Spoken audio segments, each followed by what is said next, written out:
a sua, como você compartilhou já há muito tempo, você vem compartilhando, a sua programação é muito de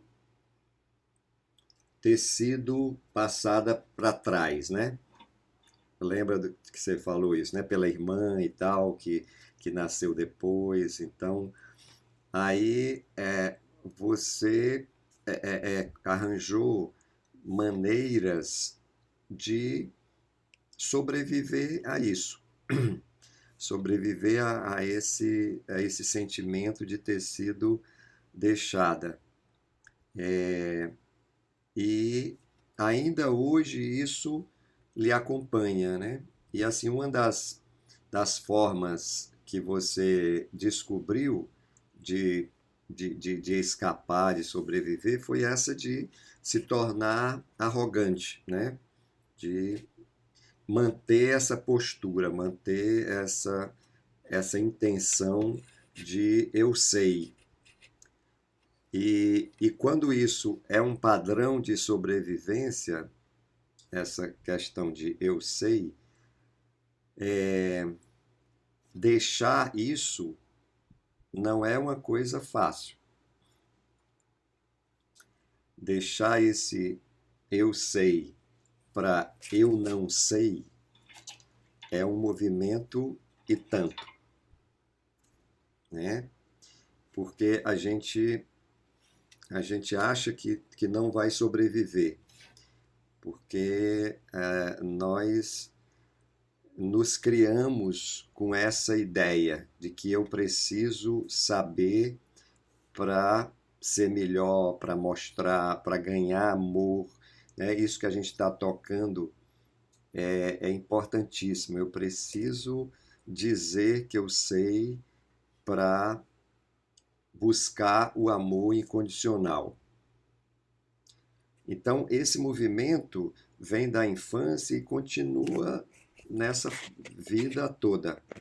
E é reconhecer isso, que você está nesse processo de reconhecimento e de que talvez isso não seja uma coisa tão fácil de você começar a reconhecer que não sabe. Para mim não foi fácil, né? Dar esse passo de reconhecimento, porque eu também tinha um ego mais forte, achava que sabia, eu sempre fui o melhor, eu sempre fui o aluno nota 10. Então, para mim, a ideia era que eu sabia.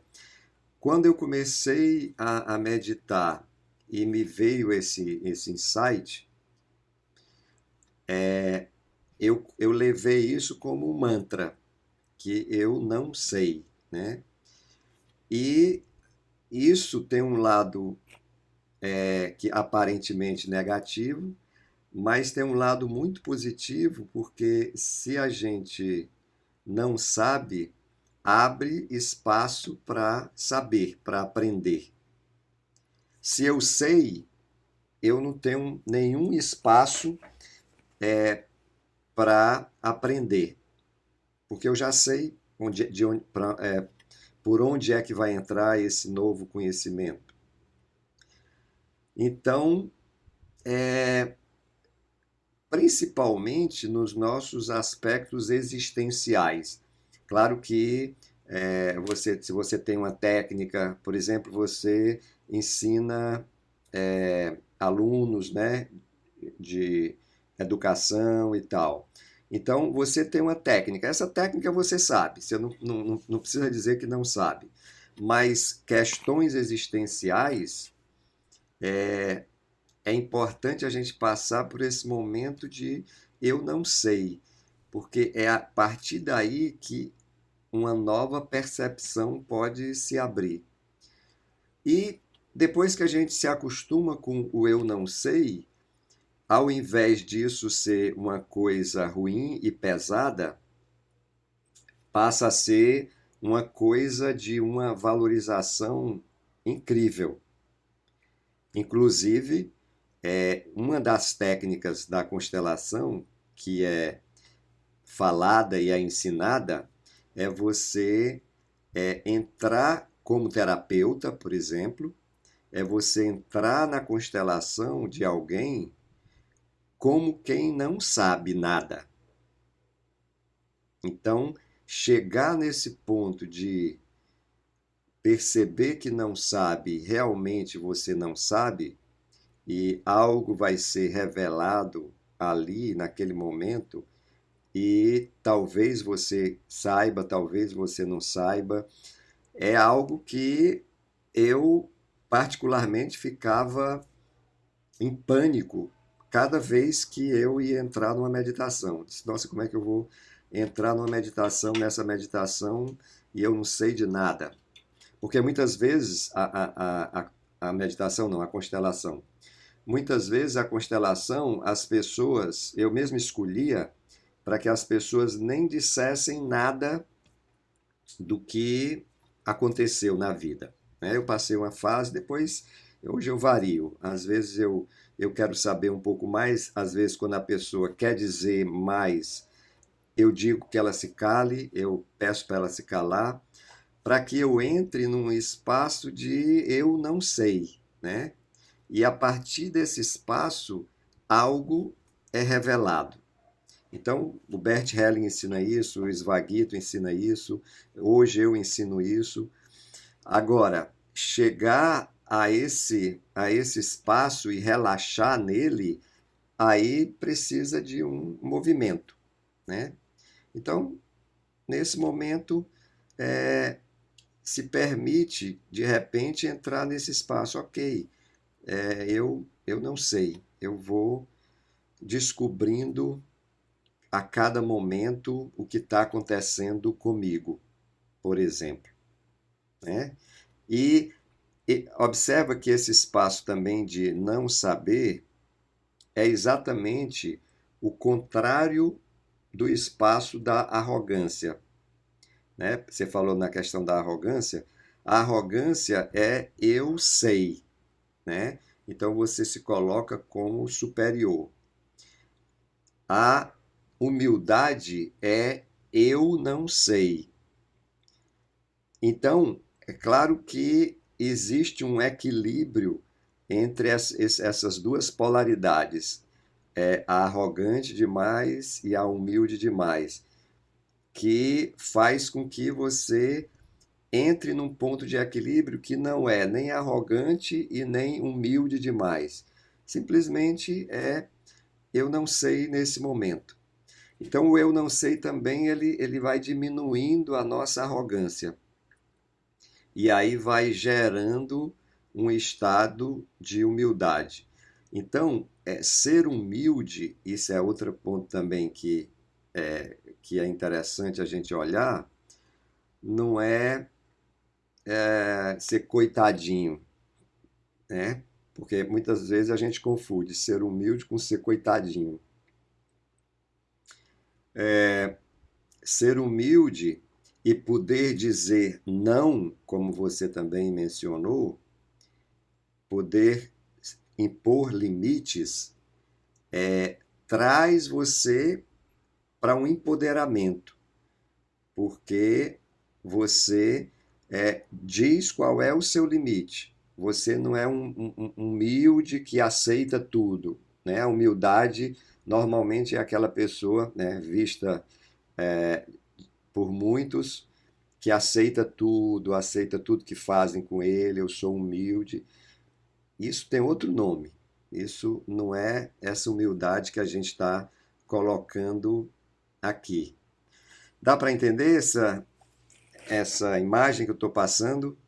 Então, né, levar nesse movimento. A gente ainda tem 2 semanas, né, com coisas interessantes ainda por vir, e nessas 2 semanas experimenta entrar nesse espaço de, ok, eu vou entrar sem saber.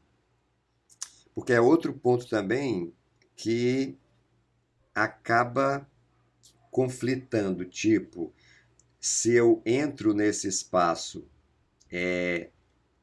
querendo saber, o que acontece? Tem uma hora que eu reconheço que não vou saber e aí eu escapo, entendeu? Aí eu estou falando já desse seu momento de não querer fazer mais nada, de não querer escrever mais nada. Por quê? Porque eu me forcei a um movimento e chega uma hora que realmente você escapa. Então, se eu relaxo e me coloco à disposição, né? No sentido de, ok, eu estou aqui e, e vou olhar, e vou sentir, vou meditar, mas sem pretensões, né? Sem expectativas. Aí você pode começar a relaxar naquilo que é e começar a relaxar no não saber. Eu posso falar também do meu caso pessoal, né? De também ter me movido nessa arrogância por muito tempo, né? De, como eu falei, de me sentir superior desde a infância, então ter levado isso para a vida e, e isso é muito pesado. Você acaba percebendo que isso é um peso. E você compartilhou muito bem. Esse peso, com a continuidade, ele vai somatizando, né? Ele realmente vai somatizando. Eu até lembrei essa semana, na história do banho, né? Banho no peito, banho atrás. Aí eu lembrei que eu fui olhar os meus ombros, né? Porque tinha sempre uma história de eu estar com os ombros mais curvados para frente. Então, meu fisioterapeuta notava, a minha outra fisioterapeuta do Pilates também notava, e eu sabia intelectualmente que essa coisa tinha a ver com proteção, né? Observa a posição de proteção, né? Aí você fecha aqui e se protege, e significa que o seu peito, o seu coração, ele fica fechado, né? Então, isso vai realmente somatizando, os seus ombros vão encolhendo. Aí eu me olhando no espelho um dia desse, eu disse, nossa, meus ombros estão bem mais para trás agora. Eu sinto que já moveu essa energia, né? O meu fisioterapeuta, ele sempre dizia, não é uma questão de conscientização, né? De ficar percebendo isso. E eu sei energeticamente, que não é a área dele, que é uma questão de proteção, né? Você se protege e aí o seu corpo fica enrijecendo e se protegendo mais e mais. E o seu processo físico também, fisiológico, também entra nessa mesma questão, né? Por essas reações, os joelhos começam a sentir a carga, o corpo começa a sentir a carga, né? Eu sempre tinha também uma tensão aqui que eu gostava quando o fisioterapeuta movia, né? Nesse momento também tá menor, por mais que eu venha há 3, 4 meses sem fazer nada, né? Nem pilates, nem fisioterapia, mas não está tão carregado. Talvez por esse movimento de meditação constante e tal, essa coisa vai também se soltando.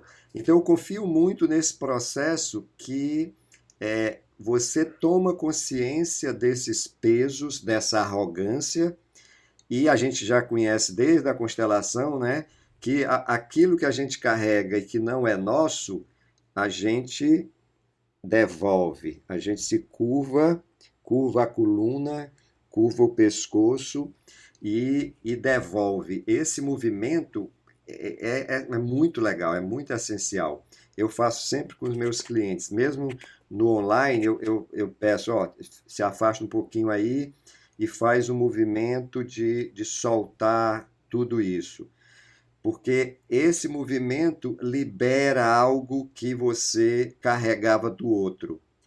E mais complementa com uma questão que é importante, que é através disso que você carrega, você também se conecta com um poder. E esse poder é um poder arrogante.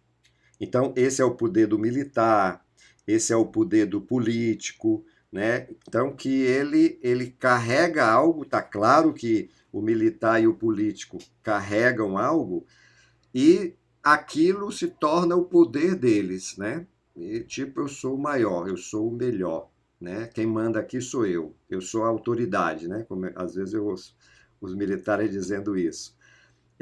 E é, como é que a pessoa que, como é a palavra, que carrega isso como poder, como é que ele vai soltar também isso? Aí a ideia é, eu vou perder todo o meu poder, né? Porque se eu tenho essa ideia de poder com aquilo que eu carrego, se eu solto, eu perco o meu poder.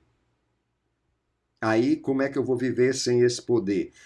Então, é importante ter essa compreensão dupla, né? Que você está realmente descarregando algo que não é seu, descarregando pesos de arrogância que não são suas, porém, você também está propenso a perder o poder. Observa que é bem simples a gente exemplificar na situação familiar. Eu, no meu poder, eu fui para cima na família, eu fiquei maior, né? Então eu me coloquei no lugar lá e todo mundo me respeita porque eu sou maior, né? Eu sei mais, eu comando mais e tal e tal. E as pessoas também gostam disso, né? Por mais que tenha uns que brigam e não gostam e tal, né? Teve até uma, não sei se foi um de vocês ou uma pessoa nessa semana que diz que o irmão ficava. Ah, agora foi uma cliente, agora eu lembrei. É que ela estava numa posição e ele sempre martelava em cima dela. Aí dentro da constelação, dentro do sistema, eu mostrei para ela que ela estava numa posição de arrogância. E nessa posição, vem alguns que gostam, mas vem outros que lhe dão porrada e que lhe machucam. Por quê? Porque a gente vai ver nesses próximos textos que nessa posição essas pessoas são necessárias para lhe dar uma porrada para você cair mesmo. E essa queda é importante, porque essa queda tem a ver com eu reconheço a minha arrogância e eu começo a perceber a minha humildade e o meu tamanho verdadeiro. De repente, eu estou maior do que meus pais, então eu tenho que dar uma diminuída para ser menor do que eles. E mais, tem pessoas que, quando estão numa posição maior de poder, dentro da família, por exemplo, elas são valorizadas, né? Então as pessoas dizem, não, você pode, você deve, você é o chefe de família nesse momento. Eu me lembro muito bem que eu conto também como exemplo, quando o papai foi para o interior, né, ele teve farmácia aqui, aí faliu, aí abriu com o meu cunhado outra no interior, aí era para mim ser colocado como chefe de família, porque naquele momento eu era o homem mais velho que tinha sobrado ali, né? Tinha um bocado de gente, mas eu era o homem mais velho. Aí, no movimento espontâneo, que eu fiz? Tinha alguns amigos querendo morar fora. Isso nessa época eu ia muito para Canoa Quebrada, né? Adorava ficar em Canoa Quebrada. Aí tinha dois amigos, uma delas tinha estava saindo de um apartamento e queria alugar outro até na Praia do Futuro. Aí eu disse, é com eles que eu vou. Foi essa a minha sensação. Aí, o que eu fiz? Me meti no meio deles e disse, ó, eu quero morar com vocês. Isso eu já estava no Banco do Nordeste, já podia pagar, né? Aí, na intuição, eu me salvei dessa, escapei. Porque mais intuição e também eu senti o peso, né? Eu senti, cara, aqui tá pesado, eu quero viver a minha vida. A minha sensação era essa. E aí, quando eu fui, saiu esse peso imediatamente. Eu fui entender isso anos, talvez décadas depois, né? Que foi depois disso, a constelação veio para mim, depois de, eu acho que bem 2 décadas. Aí que eu compreendi com a constelação, cara, onde é que eu ia me metendo, né? E aí, de repente, eu escapei espontaneamente. Faz sentido, pessoal? Esse é o movimento que a gente tem na vida. E eu perdi o poder. A minha possibilidade de ficar com o poder na família era claro, né? Eu ia ficar o grande em cima de tudo que estava acontecendo. Principalmente também porque eu tinha dinheiro, aí toda essa história também era do Banco do Nordeste. E aí, de repente, eu saí dessa posição. Isso foi muito importante para mim, eu sinto. Ok, mais alguém? Vamos abrir espaço para mais algumas pessoas. Perfeito, perfeito. Eu entendi claramente e tem algo que eu acho que é interessante de comentar. Eu vou começar até por esse algo, que é o seguinte: as nossas dificuldades de vida, os nossos processos de vida são o combustível para o nosso crescimento. Então, já de cara, se nós não temos esse combustível das dificuldades, nós não crescemos. Então, mais uma vez, querer tirar esse combustível é o mesmo que querer tirar a nossa possibilidade de crescimento. Se a gente não tem isso, a gente não cresce. Então, não é fácil, porque para mim também, no meu processo pessoal, entender que esses traumas que eu carrego e que tenho carregado a vida toda, eles são, na verdade, um combustível para o meu crescimento, mas entender isso realmente aceitando internamente não é uma coisa fácil. Primeiro, a gente precisa passar por esse processo de conexão e aceitação da sua própria ferida. E isso passa por aceitar as pessoas que lhe ferem, né? E que não é fácil. Então, se a gente vai nesse processo e chega no momento de, ok, eu aceito essa pessoa, mesmo que ela está me ferindo, mas eu conecto e digo sim para isso que ela está fazendo comigo. E, de novo, vem aquela velha história que a gente está trabalhando. Não significa que você vai se permitir ser ferida por ela. Certas horas você tem que dizer não e tem que colocar o seu limite. Mas não dispensar essa pessoa, porque essa pessoa é um potencial que você tem de crescimento. Ela vai sempre mexer na sua ferida. E se essa ferida não é mexida, ela não vai crescer. Você não vai expandir. E crescimento significa, vou dar outra percepção. O crescimento, a dor é profunda, ok? Observa aqui a profundidade da dor. Vem para baixo. O crescimento é para cima. Observa a direção do crescimento. Se você não tem uma dor profunda, você não vai crescer muito. Tipo, a sua dor tem só essa profundidade. O que você vai crescer? Só até aqui. Pronto, é isso que você vai crescer na sua vida. Você vai viver daqui para cá. A sua vida todinha vai ser só isso. Aí isso é terrível, isso é limitar a vida.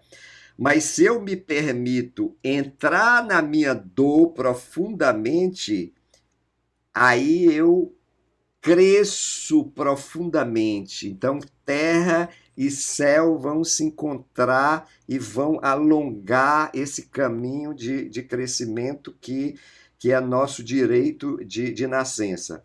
Aí vem outra imagem também, nessa mesma ideia, que também é bem significativo. Eu sempre ouço isso.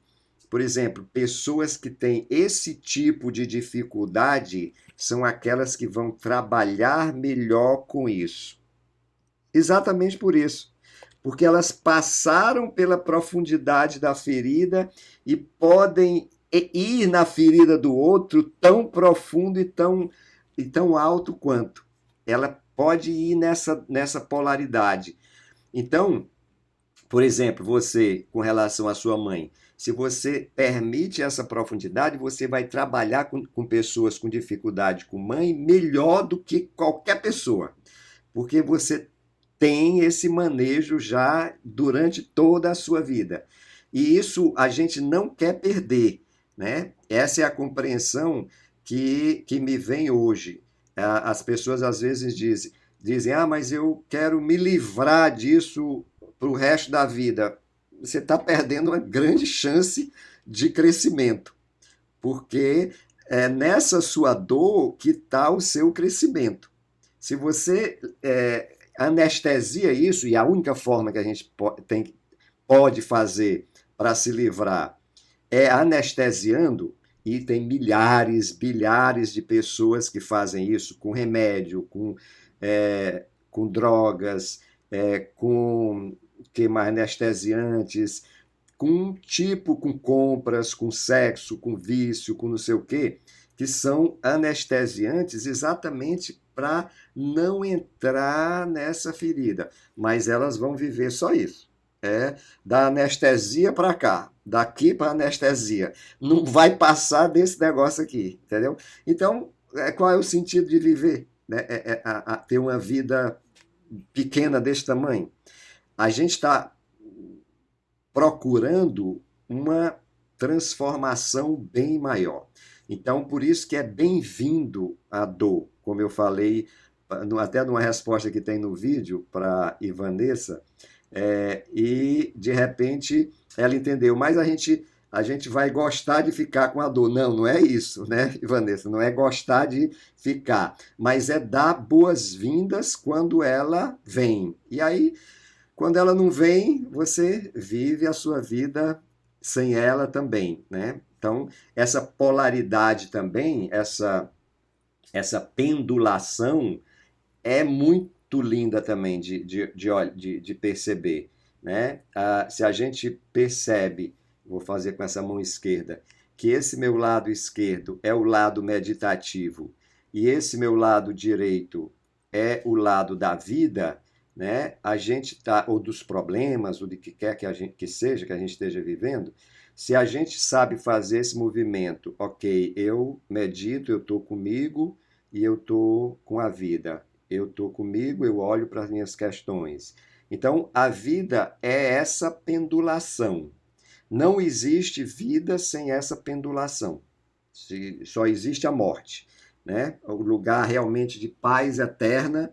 Por isso que a gente diz, você está na paz eterna. Aí a pessoa já era, morreu, né? Ou naquele negócio né? A vida é assim no cardiograma e aí quando faz aí equilíbrio total, mas a pessoa morreu.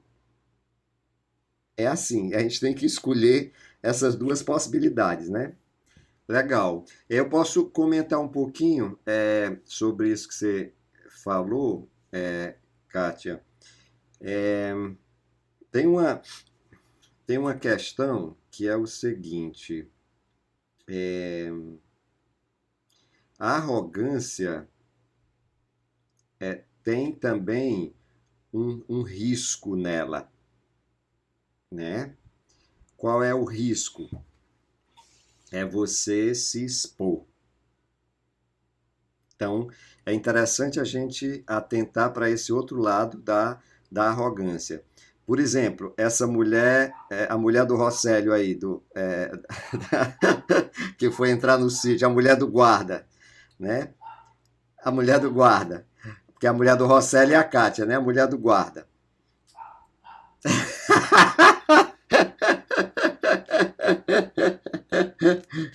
Exatamente. Observa que a mulher do guarda, ela arriscou, ela foi entrando, né?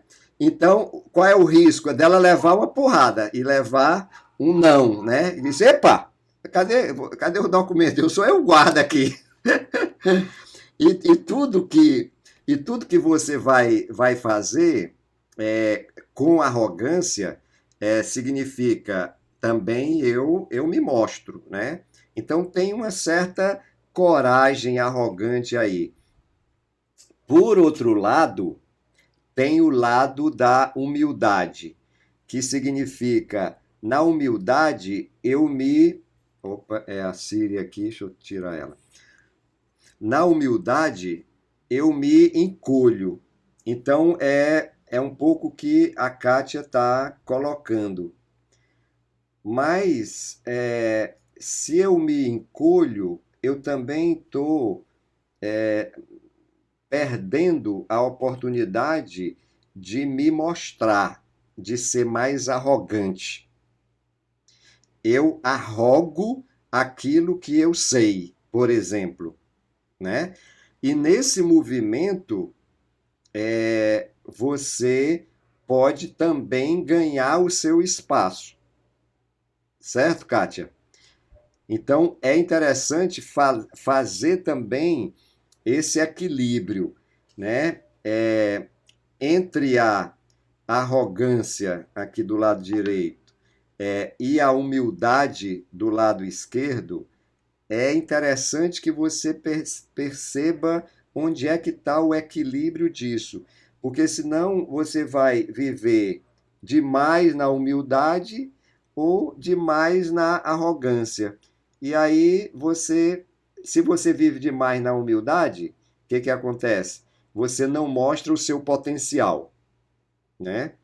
Aí, de repente, o seu potencial é muito bom, mas você está com esse potencial escondido.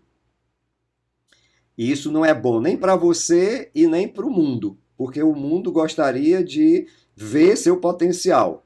Né? Por exemplo, foi maravilhoso o Rosélio mostrar o potencial dele aqui nessa música de hoje. Todo o mundo vai agora conhecer esse potencial, porque eu vou colocar no YouTube, então o YouTube é do mundo, né? O mundo vai perceber e vai ver lá, música, trilha sonora de Rosélio Gomes. Então, pô, quem é esse cara? Vou procurar esse camarada.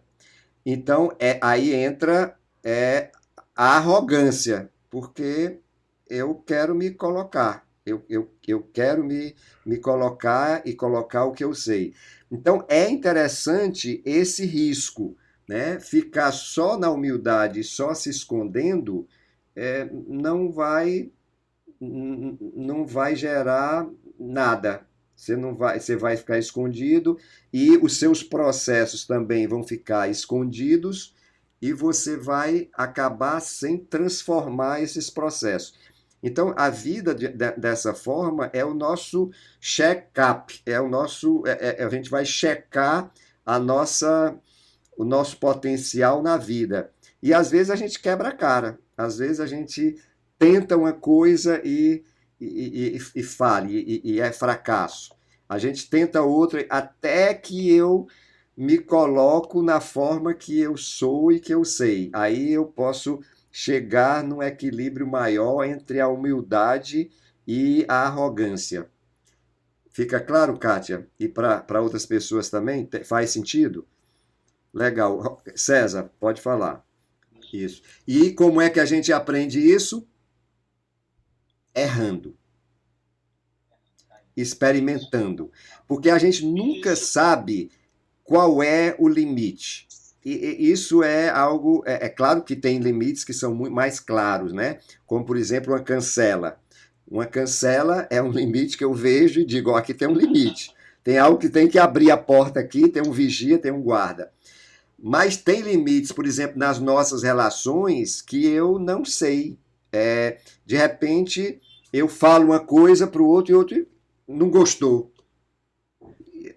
Eu sabia lá que a pessoa não ia gostar disso, eu falei espontaneamente, de uma forma assim, mas de repente eu falei algo que a pessoa não gostou.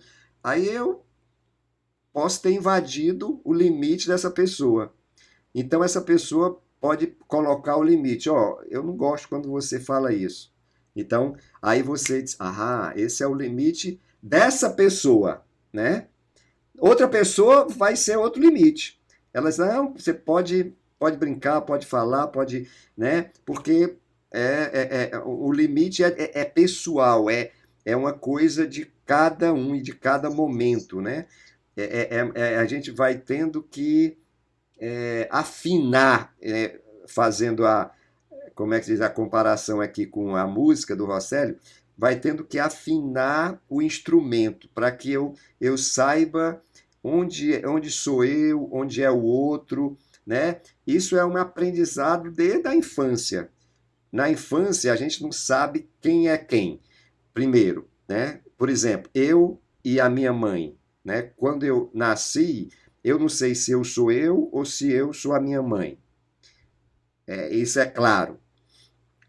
Aos pouquinhos eu vou percebendo, opa, tem a minha mãe e tem eu, né? Aí tem esse limite, né? E a minha mãe diz, certas horas ela vai dizer não. Aí eu, opa, tem um limite aqui que eu tenho que aprender.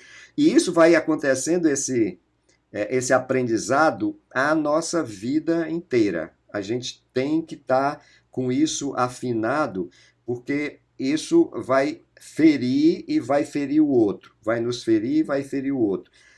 E talvez a, como é que se diz,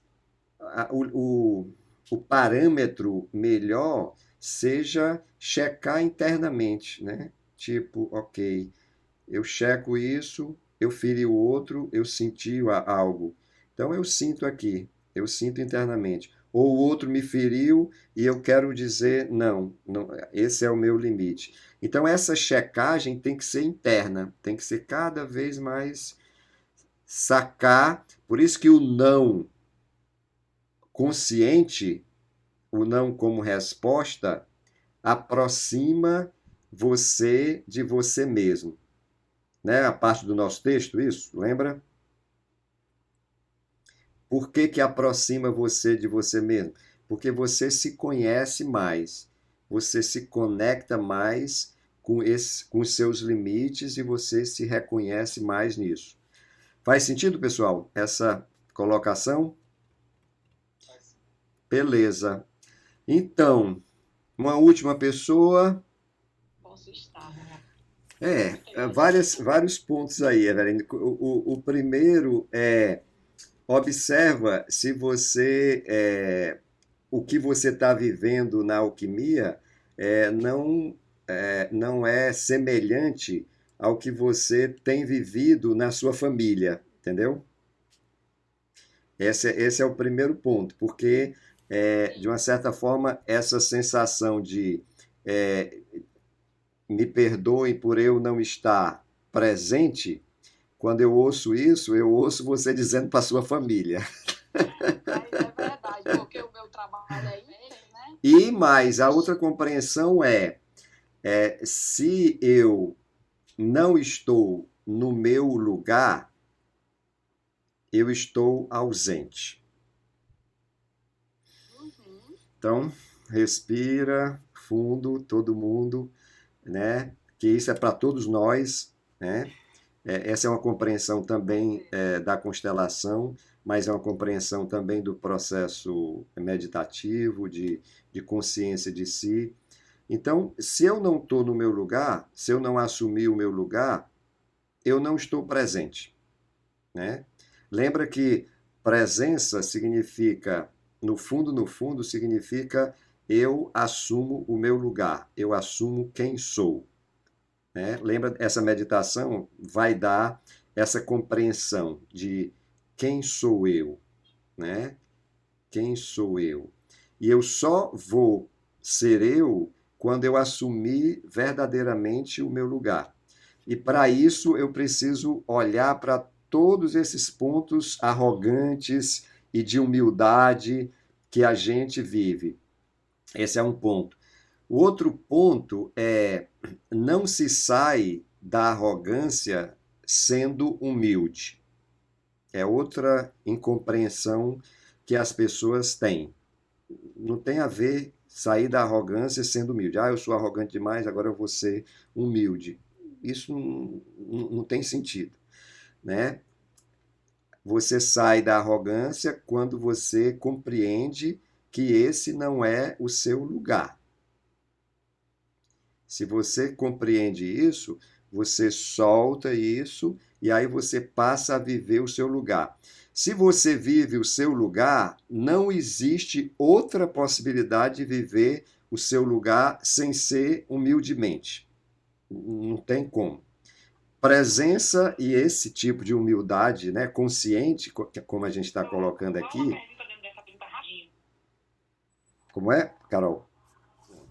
Então, o nosso processo de alquimia, ele é muito interessante porque a gente, em todo esse processo, procura o estar presente, procura o quem sou eu, o que sou eu, né? Como é ser eu. E essa é uma busca constante. Então, se você encontra esse lugar, você naturalmente vai encontrar o seu lugar no mundo também. Por quê? Porque a coisa vive paralelamente. O seu processo interior se reflete sempre no mundo, na sua vivência, nas relações e na sua história de trabalho e de mundo.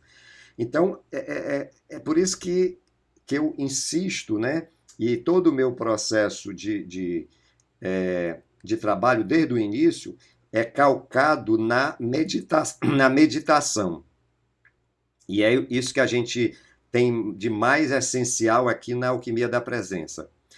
Se não é a meditação, nada leva a essa presença. E como o meu trabalho de terapia é para levar para a meditação, foi o que eu aprendi desde o início dos meus primeiros processos de terapia e de grupos de formação, eu compreendi que ou eu vou na direção da presença, ou a terapia e nada é a mesma coisa. Então, por isso que esse processo aqui, para terapeuta, para mim é essencial. Não existe algo mais essencial do que o que a gente está vivendo aqui. Porque é uma compreensão de verdadeira libertação, né? Se você compreende o que a gente está vivendo aqui, você está no caminho da sua liberação. E essa liberação, sim, é você viver quem você é. E aí, isso já não. Definição de arrogância, de humildade, isso já passou. Porque quem você é não tem essa. A gente fala dessas polaridades, arrogância e humildade, para que a gente se coloque e entenda que tem um equilíbrio a ser chegado, né? Mas se você chegou nesse espaço, por exemplo, quem percebe, e eu acho que todo mundo aqui já percebeu, momentos de presença durante todas as meditações, todo esse processo, se você encontra esse momento de presença, nada mais é necessário. Só que, para que a gente enraize esse momento, aí sim é preciso de um processo, de um trabalho, de uma continuidade, né? Não é tão fácil assim. Tipo, a gente fez 10 semanas e está iluminado. Não. Mas certamente o Alquimia da Presença aponta nessa direção, né? Então esse é o grande presente da Alquimia da Presença, é você perceber que tem uma direção e a partir de agora você pode andar nessa direção. Legal?